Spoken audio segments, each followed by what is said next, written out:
What if the definition of success you have been chasing was never actually yours? If I could go back and tell my younger self one thing, I would tell her that a lot of people, including your parents, will tell you what success looks like and teach you how to define success from their point of view, their values, their fears, their expectations.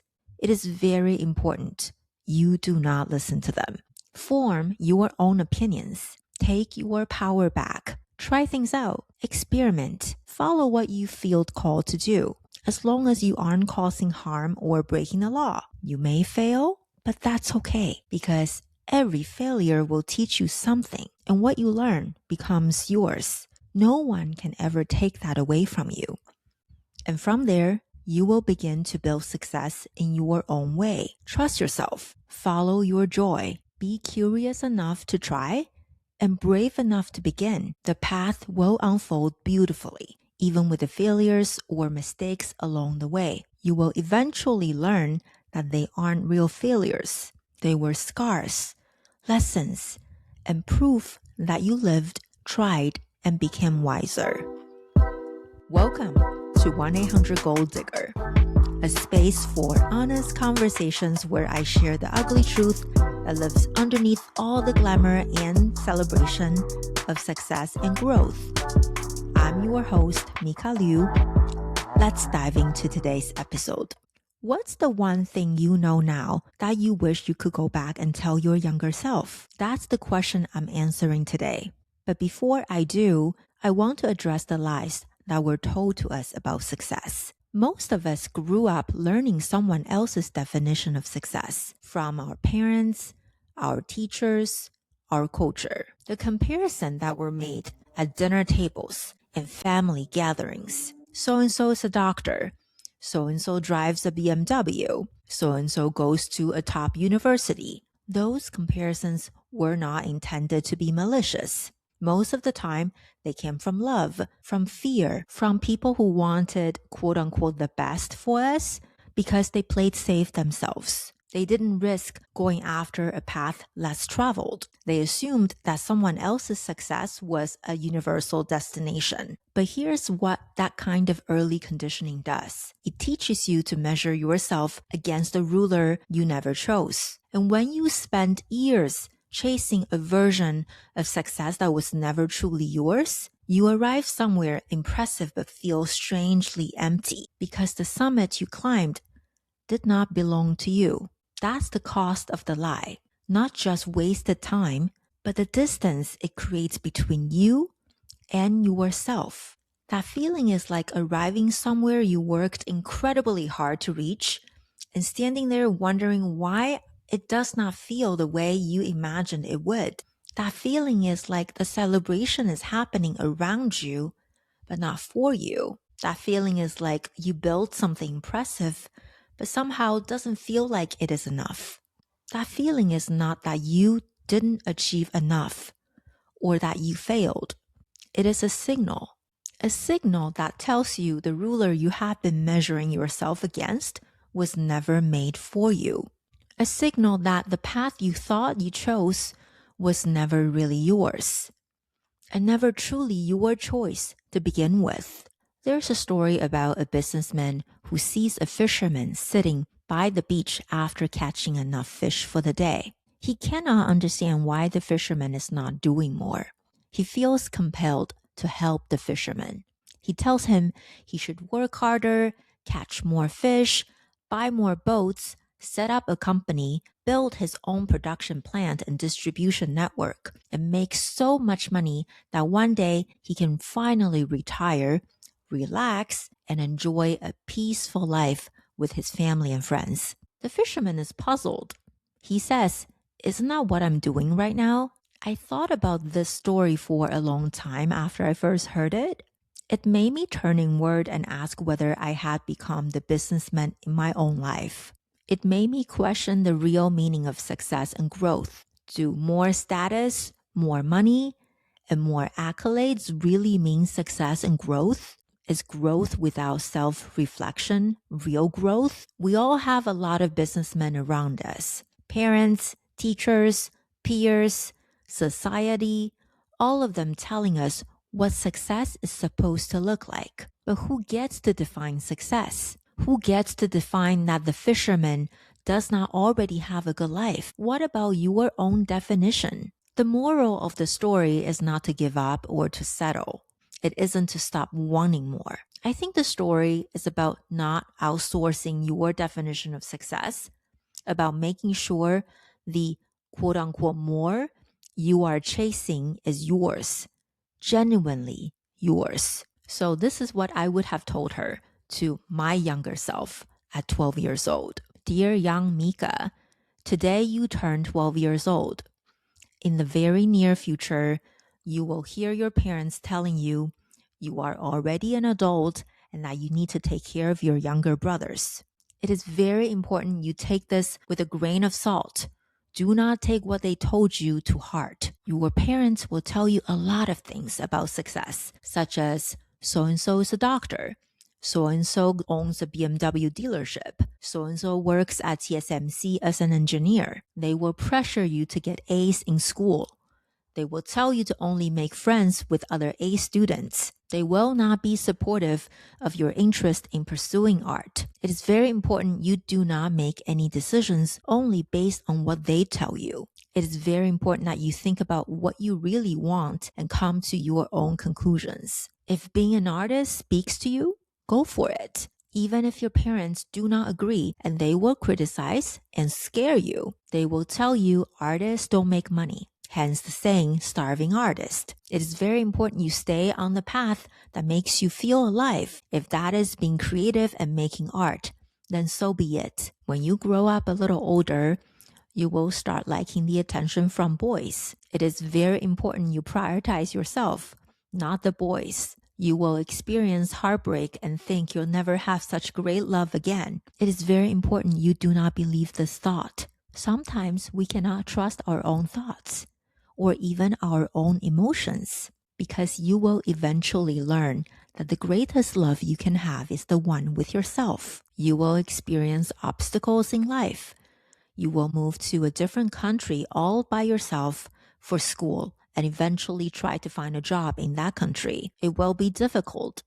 You will feel isolated and out of place, but you will carry on. It is very important you do not bottle up your feelings and pretending nothing is wrong. Exercise and regular exercise will be so good for you, not just for physical health, but also for your mental health. It is important to keep an active and healthy routine that will make it easier for you to manage stress. You will learn to read people and come to a realization that communication isn't as simple as delivering messages across to other people or listening to other people to understand their perspectives. There is something called persuasion. It is very important you learn the skill as early as possible. Know that people will try to persuade you. They will try to convince you to view the world through their lens. Learn to see the hidden agenda as early as possible. You are a good-natured kid, so it will be tough to hear this. But unfortunately, not everyone can be trusted, and most people at the end of the day are primarily concerned with themselves. Others will underestimate you, and I want you to know that you don't have to feel bad about it. Let them, because that's going to be your secret weapon. But don't be discouraged because the world is still full of people like you. People who want to support one another. People who are willing to share and lend a hand. People who are abundant and introspective. Find your community and they will lift you up just as you lift them up higher. You will come to learn a story about a businessman and the fisherman. You will learn that everyone around you wants you to be the businessman, but you will come to realize that you are the fisherman. And I want you to know that is more than okay. That's something to be proud of, because the fisherman knows something the businessman does not. The fisherman knows more isn't always better. The fisherman pushes the envelopes by asking questions like who defines a good life? The fisherman owns his own destiny. He writes his own story instead of living in someone else's success story. Go be the fisherman. The world needs more of them. And here's one more thing I want you to know. You don't have to figure it all out before you begin. The world will tell you to have a plan. And planning isn't wrong. Strategy isn't wrong. But waiting until everything is perfectly in place before you take the first step, that is fear dressed up as preparation. Start. You don't always need to have the complete picture. Take the first step and trust that the next step will reveal itself, because the path unfolds one step at a time, and only to the person who's already moving. Once you begin to define success for yourself, know that it is not a solo climb. The world will show you image of the lone wolf, the self-made woman, the one who needed no one. Do not believe that image. We are wired for community, for collaboration, for the kind of thinking that happens when two people with different perspectives sit across from each other and build something neither of them could have built alone. Find your people, the ones who sit with you in the uncertainty, the ones who ask the hard questions, not to push you to be a businessman, but to awaken your inner fisherman. When your gut tells you something is yours, when something lights you up from the inside, do not talk yourself out of it. Don't wait for permission. Don't wait for the people around you to understand it. Don't wait for the people around you to approve it. Your joy is the compass. It has always been pointing somewhere worth going. Trust it. I want you to close your eyes for a moment. Imagine a version of you who received this letter at 12. She still faces obstacles. She still makes mistakes. Life is still asks hard things of her, but she moves through those things differently. She doesn't measure herself against someone else's definition of success. She doesn't shrink herself to fit a room that was not built for her. She doesn't wait until she has everything figured out before she begins. She starts. She learns. She builds. And when she fails, and she does, because failure is part of becoming, she doesn't collapse. She collects the lesson and keeps moving. She finds her people, real people who build alongside her. She's sitting somewhere watching the ocean at peace, knowing that she's on the path that's genuinely hers. So I have some homework for you. Here are 3 questions I want you to sit with. What definition of success did you inherit? Who taught it to you? What would success look like if you defined it honestly? By yourself. What small joy have you been dismissing as a distraction that might actually be pointing you in the right direction? Sit with those. Really sit with them, because the answers are already in you.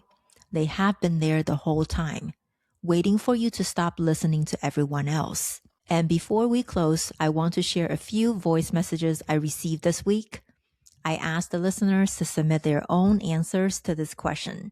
What's the one thing you know now that you wish you could go back and tell your younger self? Because here's the thing, I started this podcast so I would not be the only voice in the room.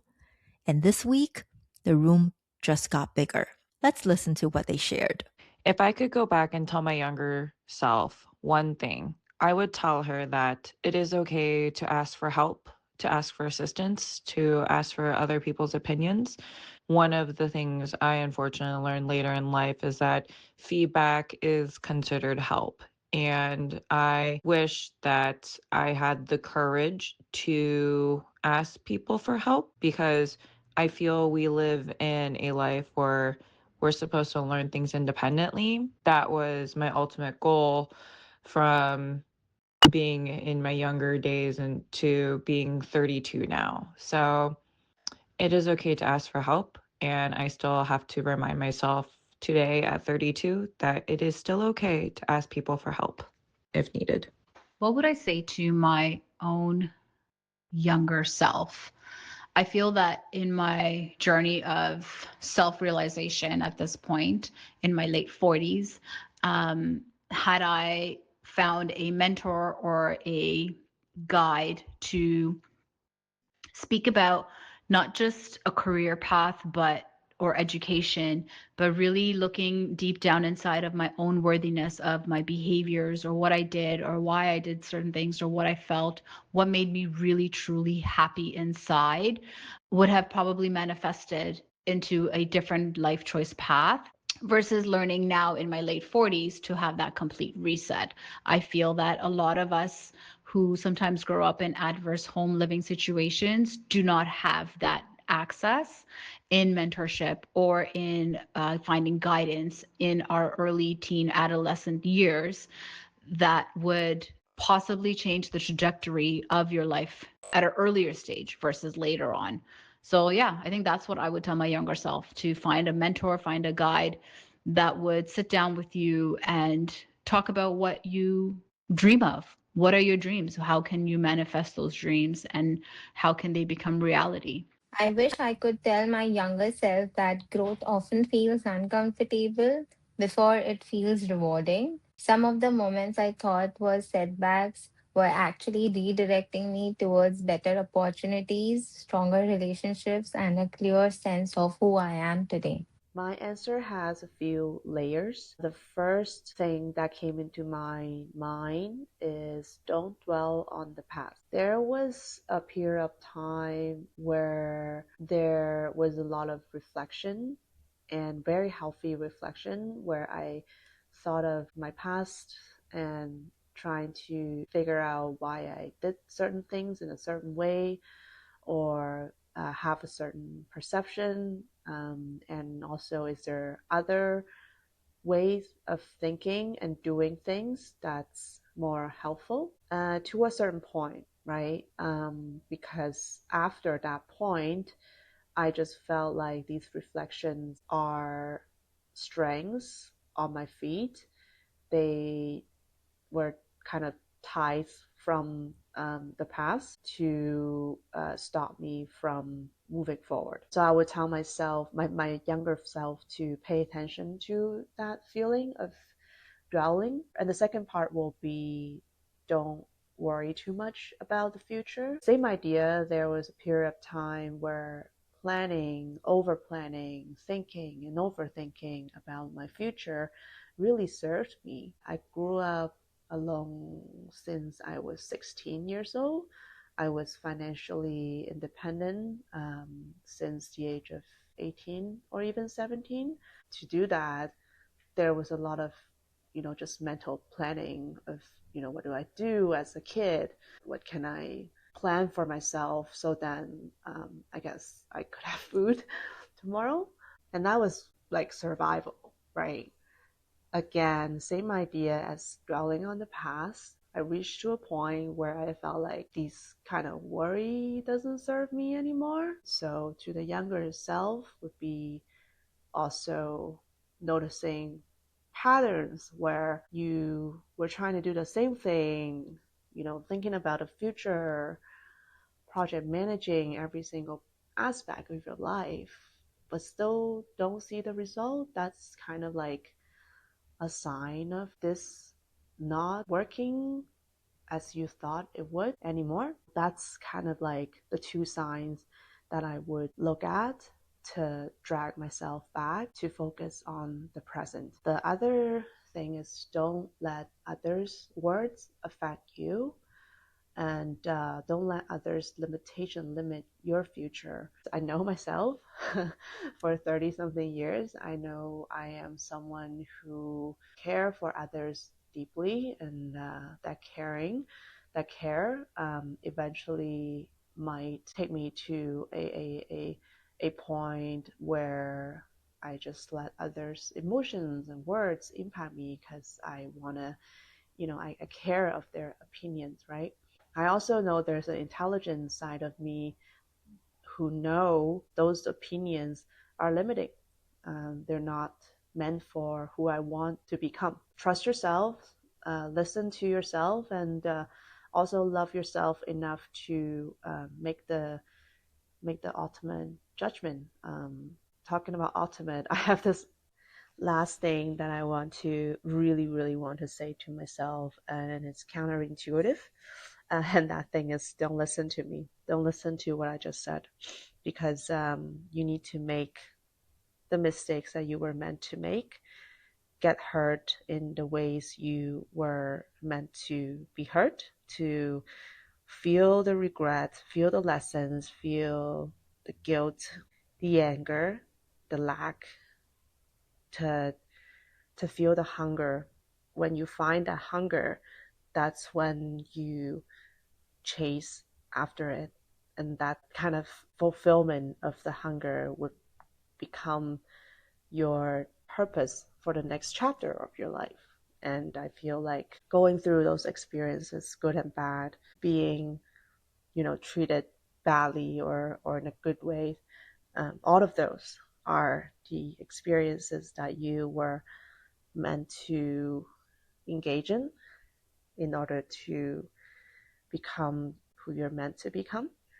So I'm still on a journey of becoming that person, so I can't tell you how to become that person. But if I am really faced with the younger version of myself right now, I would just, hold her hands and be like, just do the things you want to do. Don't fear too much.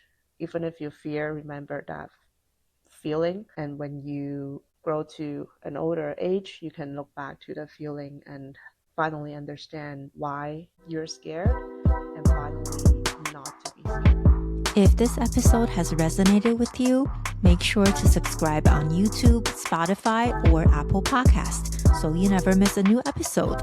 Send me a voice DM on Instagram at 1-800-GOLDDIGGER. Tell me your story.